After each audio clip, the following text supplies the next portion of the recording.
Hi, everybody. This is Tyler Martin, the host of the Friction Factor Fitness Podcast, the podcast that is dedicated to teaching busy people how to develop lifelong fitness habits and fit sustainable diet and exercise into their life. In this episode, we're going to be talking about why most people struggle to exercise on a consistent basis. And you're going to learn about a concept called friction. And specifically, you're going to learn how friction is probably preventing you from being able to exercise on a consistent basis and meet your exercise and fitness goals. And we're going to begin to discuss how you can eliminate friction from the process of exercising to make it easier to do on a regular basis. And then in future episodes, we're going to continue this theme and look at many different ways that you can eliminate friction from the exercise process so that you can really build sustainable long-term exercise habits. So if you find the exercise suggestions and concepts and themes helpful, please subscribe because there's going to be a lot more content coming through that you will probably find helpful. So let's jump right in. Before I start to talk about some of the ways that people struggle to fit exercise into their life, I want to just give you a quick glimpse of who I am. You're probably wondering, who is this Tyler Martin guy, and why should I listen to what he has to say about fitness? So my background, first and foremost, is that of an athlete. I was a high school wrestler and also competed on the collegiate level, and then after that got into coaching for a number of years. And this really set my base of fitness and definitely set my valuing of fitness. Fitness is something that's really important to me. It's something that I see is an enabler of a better type of life. It changes the way that I'm able to engage with the world and gives me lots of different options. And I know this is just going to increase as I progress and get older. The type of life that is available to me to live is going to be much enhanced if I'm able to stay fit throughout the course of my life. And so I really view fitness as a life enhancer overall. And so that's kind of the perspective that I developed through the course of being an athlete.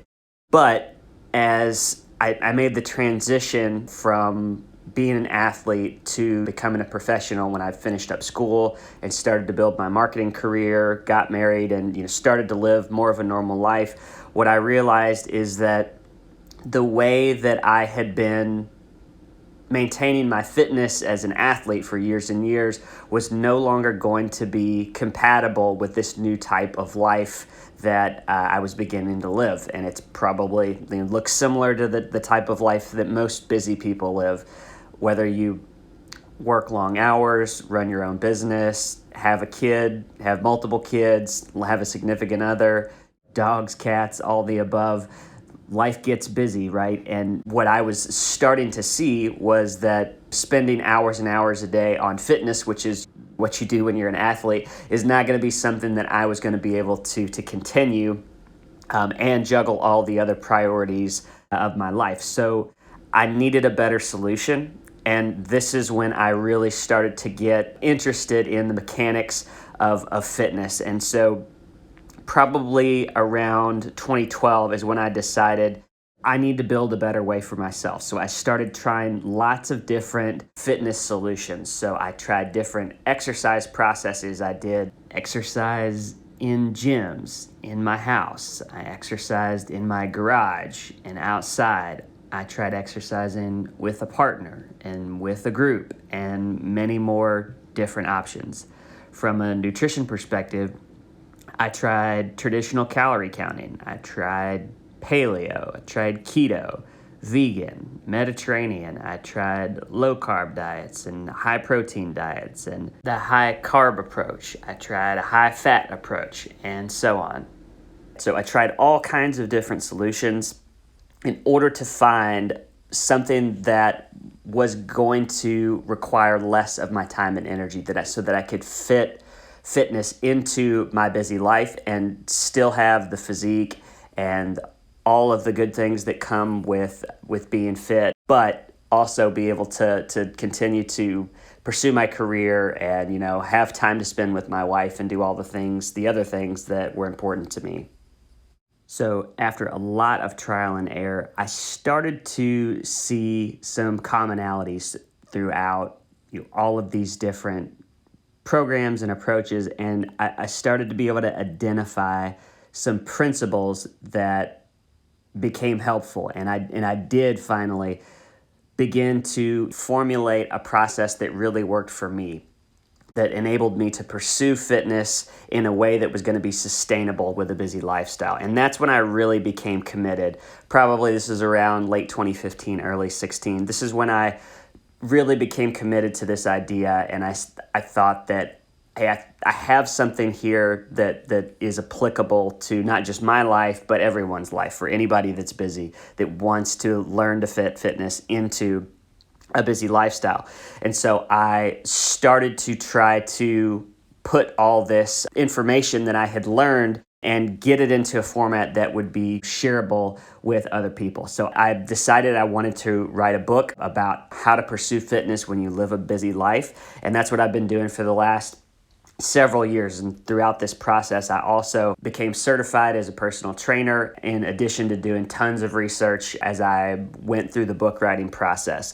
So hopefully that gives you a sense of my background, my history with fitness, and what gives me some credibility, hopefully, that makes you want to listen to what I've got to share.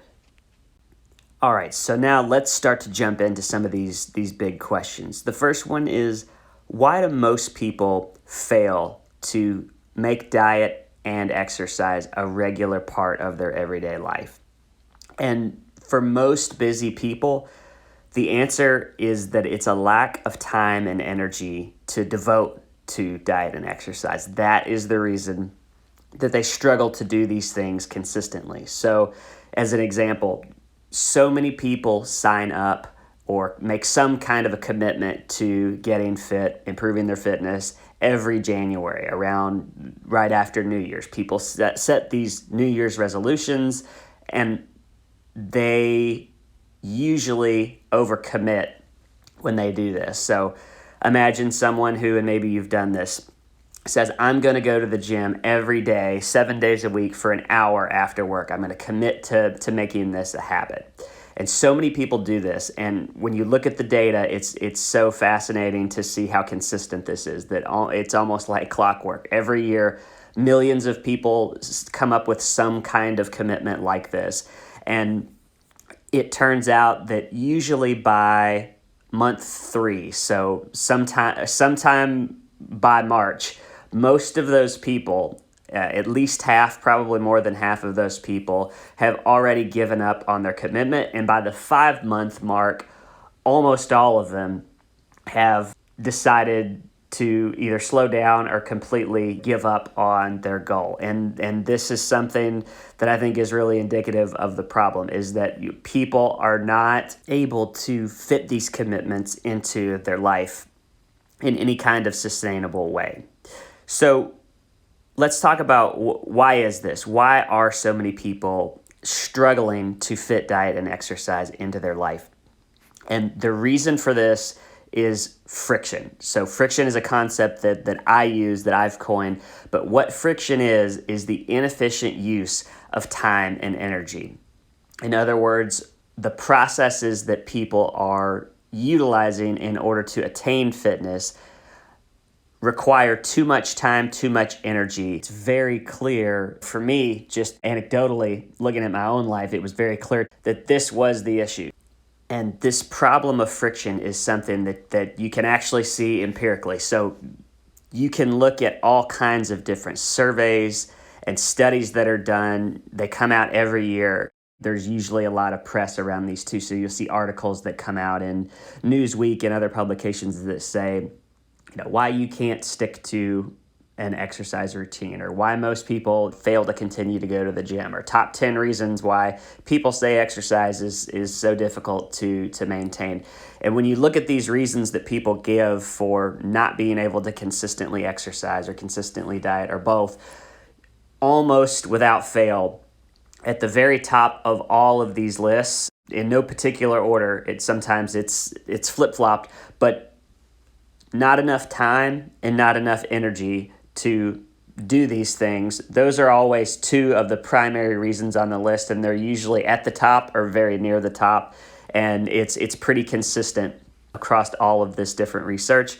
So it's pretty clear that friction is the primary barrier to being able to develop these long-term fitness habits. And it was clear to me, so not just from the research, but through my own life, I knew that this was a challenge that I was facing.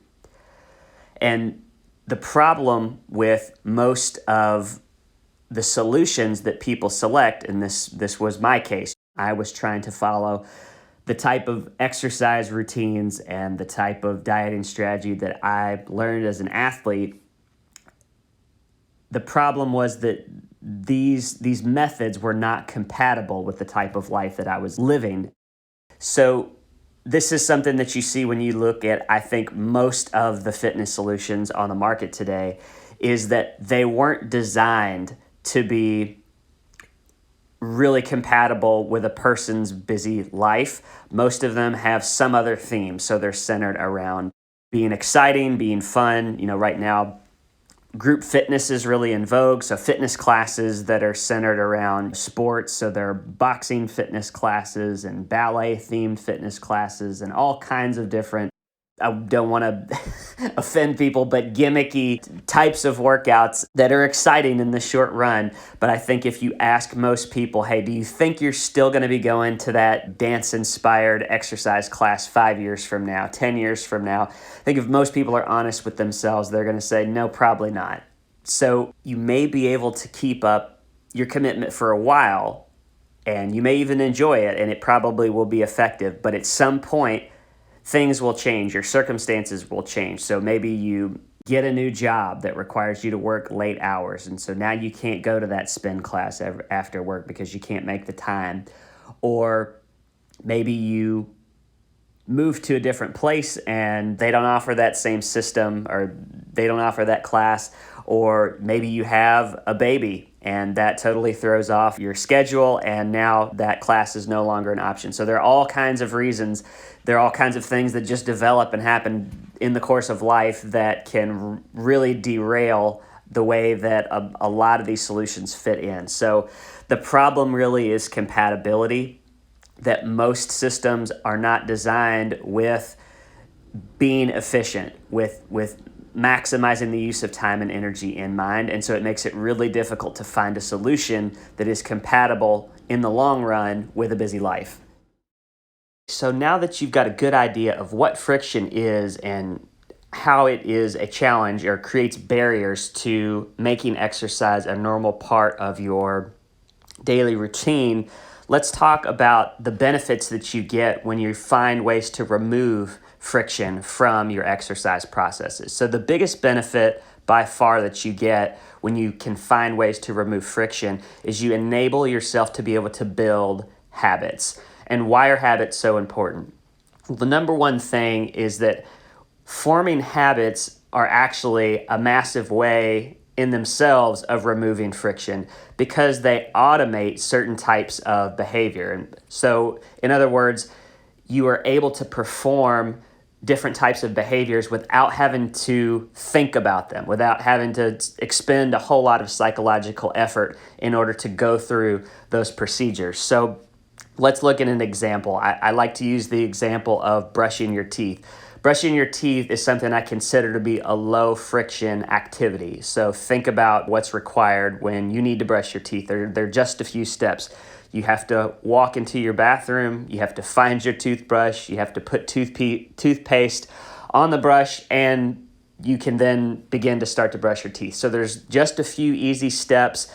All those steps just take a few seconds. And so there isn't much time or energy required to get into the actual behavior of brushing your teeth, which is what you want to do.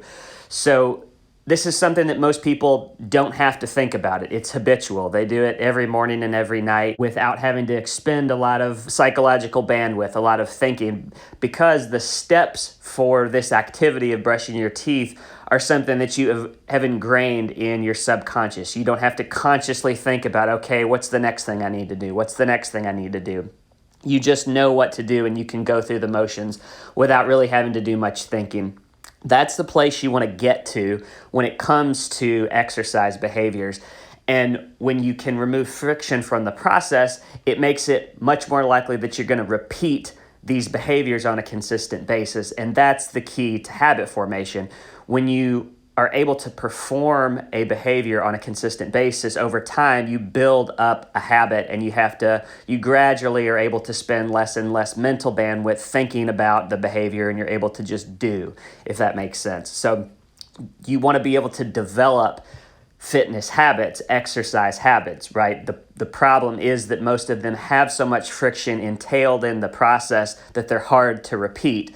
And then that makes it very hard to build up habits. So this is really the goal, is if you can find ways, good behaviors that are low friction exercise behaviors, they're more repeatable. And when they're more repeatable over time, they're easier to turn into habits. And that's the holy grail. When you can turn low friction exercise behaviors into habits, they become even easier to maintain because you don't have to think about them. So that's the place that you really want to get to, turning low friction exercise behaviors into a repeatable habit that you can stick with for the long term.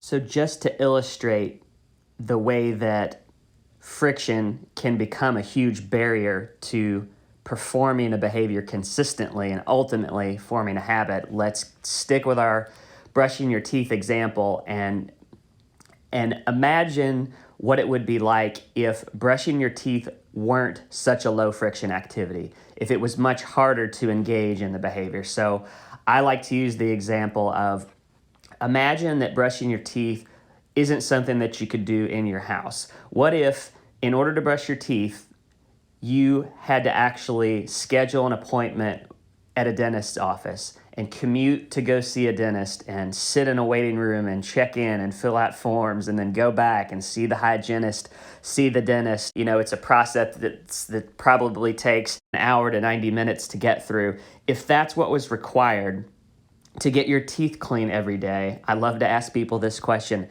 how frequently do you think that you would skip brushing your teeth? It's kind of gross, I know, but I think this really illustrates the problem that friction brings, because I think if you're honest with yourself, you recognize, I bet I would skip brushing my teeth fairly regularly, because that's a pretty lengthy, time-intensive, energy-intensive process to have to get in my car, to schedule the appointment, to drive to the dentist, to sit in the waiting room, to go through the whole process, versus a step that just takes a minute or two in your home, and all of a sudden you're brushing your teeth, and then you can move on about your day. So there's a radical difference between the low friction activity of brushing your teeth that we all experience and this thought experiment of, I have to schedule an appointment and go all through these lengthy steps in order to get my teeth clean.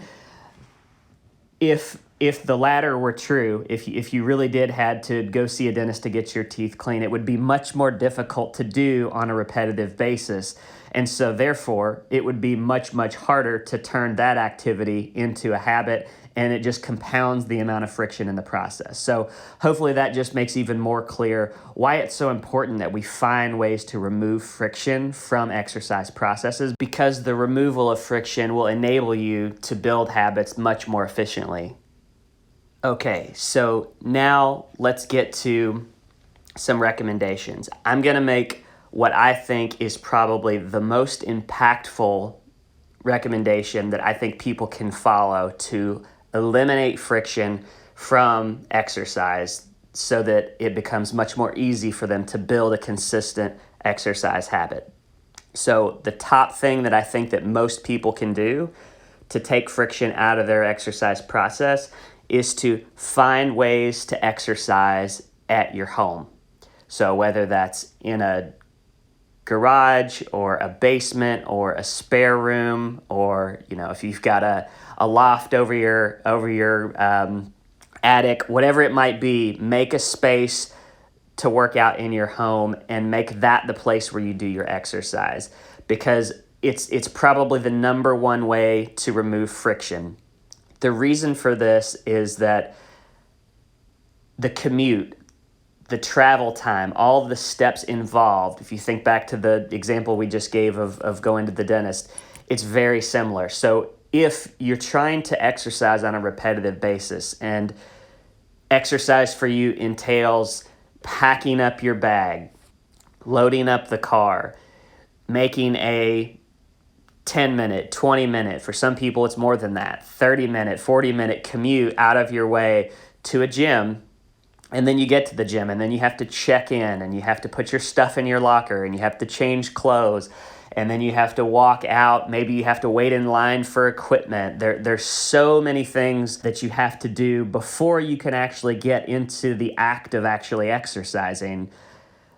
That is a significant amount of friction, and it doesn't stop there. So once you've gotten through your workout, then you have to check back out, pack your bag back up, commute back home or back to the office. When you look at the full length of time that's involved in the whole process, not just the length of your workout, but the length of the entire process of getting into exercise, you're talking about at least an hour, and that's if you have a gym relatively close. If you're someone that either lives in a big city with horrible traffic, or someone who's in a more rural area that has to travel a longer distance to get to an exercise facility, you're talking about maybe 90 minutes, maybe even more than that to complete a session of exercise.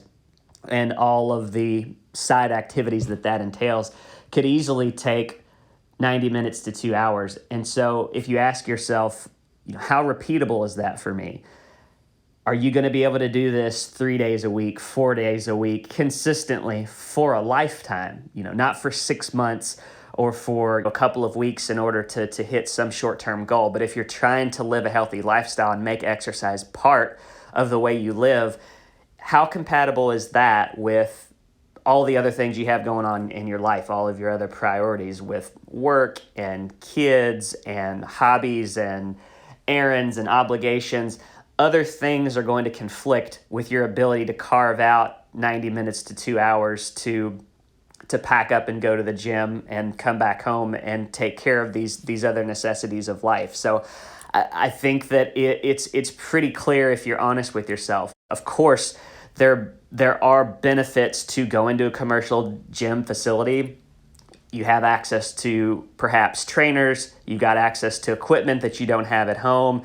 There are other things like groups and partners that can be facilitated at a gym that you probably can't do in a home setting. I just think if most busy people think about it honestly, all of those benefits are probably far outweighed by the benefit that you can get by being able to quickly put on your gym shorts and your workout gear and go to your workout space in your home and get right into the act of exercise. When you compare that with all of the steps required to go somewhere else to exercise, it's not even close from a time and energy perspective. I do a quick 20-minute workout every day. It takes me a few minutes to put on my shorts, put on my workout clothes, go down to my basement, that's my home gym, get through my workout. The whole process takes 30 minutes, and then I can get on with my day.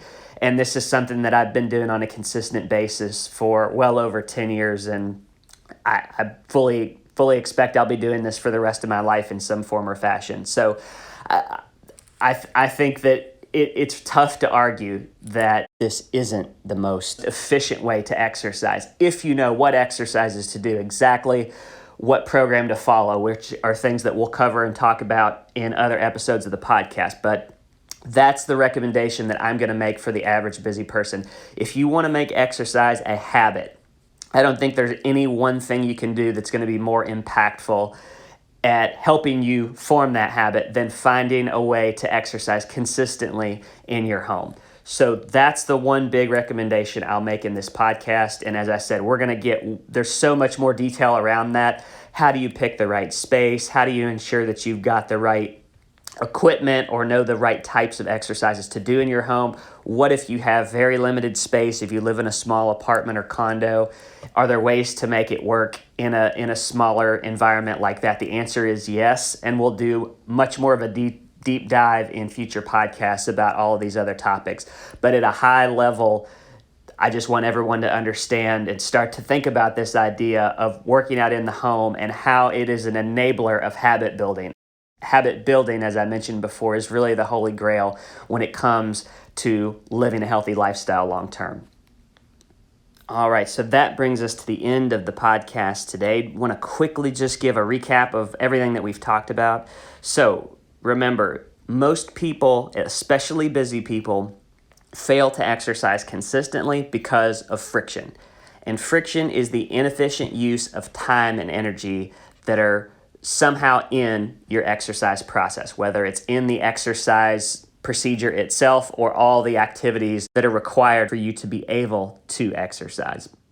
So the goal for anyone who is trying to find ways to exercise more consistently is to find ways to eliminate friction from their exercise process. And what that enables you to do is be able to form habits. And habits are what make exercise behaviors repeatable for a lifetime. So that's what you really want to aim for. And the one big recommendation that I made in this podcast is if you can find ways to exercise at home, you will enable yourself to build habits much more easily because of the likelihood that you're going to be able to engage in your exercise behavior consistently is going to go up when you eliminate all the steps that are required to travel to a remote location, to a commercial facility that's away from your home. So that's the big recommendation that I'll leave you with. And again, there's so much more to just exercising in your home that we'll cover in other podcasts. And we're going to get into even more ways to eliminate friction from exercise processes in future episodes. So be sure to tune in to the next episode where we'll be talking about some of the other top ways that you can remove friction from exercise and learn to build lifelong exercise habits. Thanks again for listening to the Friction Factor Fitness Podcast. If you enjoyed this episode or got value out of it, please subscribe, please like, and please share with others who you think may get some value out of the podcast. Also, please visit the website, frictionfactorfitness.com, where you can access more content, articles, and learn about my book, The Friction Factor, The Busy Person's Guide to Sustainable Diet and Exercise, which is going to be launching in March of 2023. Thank you again, and stay tuned for more content.